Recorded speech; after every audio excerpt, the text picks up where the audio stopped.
Her friend, Mickey Sawada, who'd brought Josephine from the airport, tapped her fingers on the counter.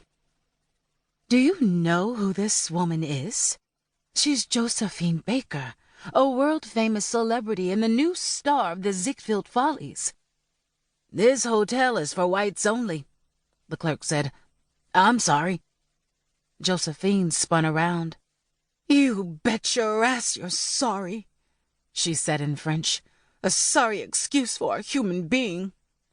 And she told him, still in French, where he could shove his hotel and every cracker in it, including Pepito, who stood holding his brass room key and looking confused.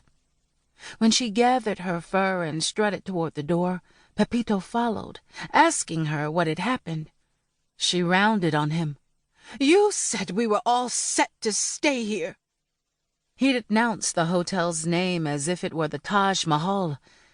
"The most elegant hotel in the city, with a reservation for the Count and Countess d'Abatino."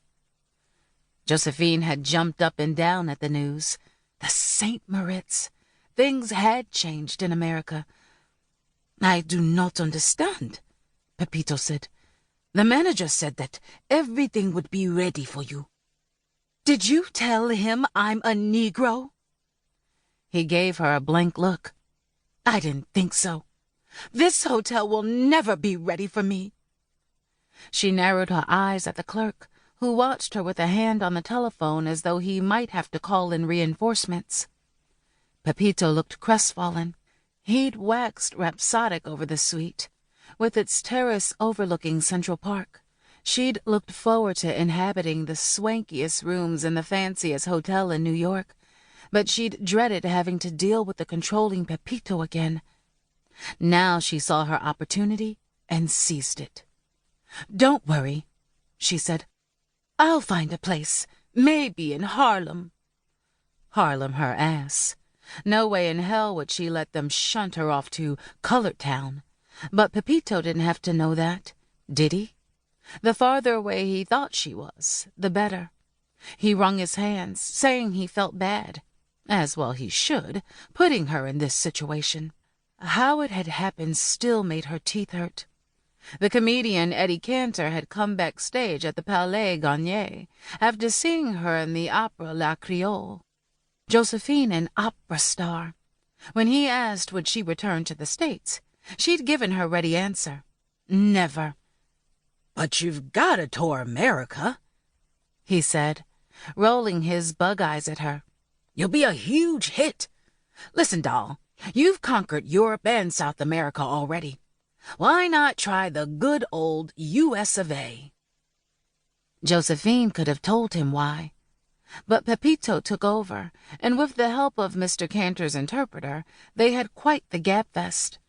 Josephine slipped out to her car and sped away to Montparnasse, where Sim awaited at La Cupola.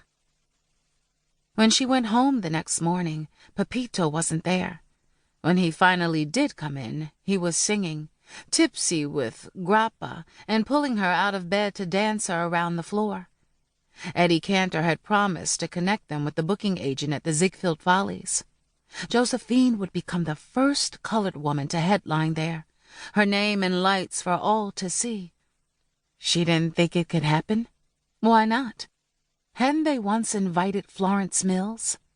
And she, Josephine, was now singing opera, Mon Dieu, in the crown jewel of Parisian theaters where no colored person had ever performed. No one had thought she could do it, but she'd shown them.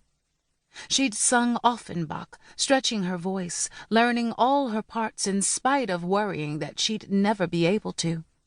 She became one of the first colored divas not only in Paris, but anywhere. Another barrier for her race knocked down by Josephine Baker. She'd won the hearts of the French, Pepito said. Now she must impress the Americans, not just for herself, but for all Negroes. She'd wanted to say yes, thinking of all the good she could do for her people, but something told her not to go. "They'll make me cork my face," she said. "They'll make me wear a bandana on my head. They'll put me in chains." Worse, she said, What if she couldn't come back to France? Being stranded in America would be worse than dying and going to hell.